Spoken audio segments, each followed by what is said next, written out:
په دې نن دور کې چې د مسلمان دعا نه قبلېږي، د مسلمان په ازمایښونو کې دا نښتې یو طرف زلزلې، کله ناکله سیلابونه شي، کله یو افت او کله بل افت، دعا نه قبلېږي. مین وجه څه ده؟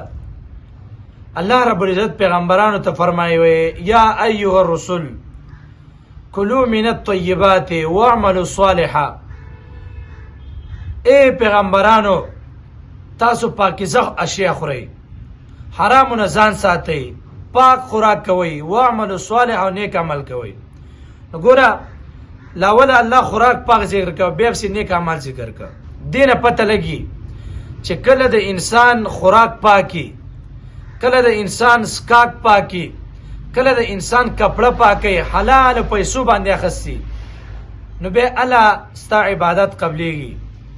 او چې کله دا هر څه مرداري خوراک شو، دغه کپړې شوې، سکاک شو، ستا تګ را تګ د په حرامو پیسو باندې، نو بیا عبادت دعاګانې د انسان نه قبلېږي. ځکه په دې انسانانو باندې دا آفتونه راځي، دعا نه قبلېږي.